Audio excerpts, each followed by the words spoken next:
Okay,အားလုံးပဲမင်္ဂလာပါကျွန်တော်ကdrum note ဖတ်နေပါတော့ drum note ဖတ်နေဆိုပြီးတော့ပိုင်း1နဲ့3 4ထိတင်ပြီးပြီပိုင်း1နဲ့3 4ထိလိုက်ကြည့်ပြီးလေ့လာပြီးဆိုရတဲ့လူကတော့ဒီဟာလေးကိုဒီ note ပေါ့နော်တွေ့တင်ပြီးတော့ဒီ note ကိုလွယ်လွယ်လေးဖတ်နိုင်ပါလိမ့်မယ်နော်ပိုင်း1နဲ့3မှာတိကျရခဲ့တဲ့လူမှာပဲဖြစ်မှာနော်အဲ့တော့ကျွန်တော်လည်းလိုက်ရွေးကြည့်အောင်tempo bar ရှင်းအောင်ဒီ1 2 3 4 1 2 3 4 1 2 3 4ဟုတ်ပြီနော်အဲ့တော့မယ်2ထောက်ထောက်2ထောက်ထောက်ထောက်2ထောက်2ထောက်2ထောက်ထောက်2ထောက်ထောက်2ထောက်ထောက်ထောက်2ထောက်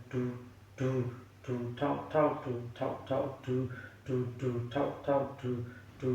ထောက်ထောက်2ထောက်မှန်လားအဲ့ဒီကြည့်ပါနော်ဒီမှာပြန်ဖွင့်ပြီးကျွန်တော်ဒီ from q ခေါ်ပြီးတဲ့တိုင်1 2 3 4ကျွန်တော်ဒီပိုင်းလေးကြည့်မှန်တယ်ဆိုရင်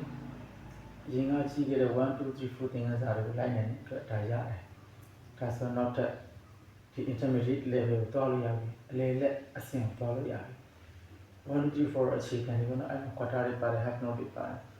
8 note တွေပါမယ်8 note ရဲ့ rest တွေပါမယ်ဒီ quarter rest တွေပါမယ်ဒုတိယအဆင့်အလေလက်အဆင့်ကိုသွားတော့မယ် system တွေပါလာမယ်အဲ့ဒီအဆင့်ကိုမရောက်ခင်မှာဒါဆောင်လို့ပေါ့ဒီဟာကိုဖြည့်နိုင်ပြီးလိုက်နိုင်ပြီဆိုရင်တော့ဒါပထမပဲအဆောင်ကိုအောင်ပေါ့နော်ကိုယ့်ကိုစမဖြည့်လို့ရအောင်ကျွန်တော်တင်ပြလိုက်ပါတယ် note လေးပါတွေ့ပြီးတင်ပြလိုက်မယ်နော်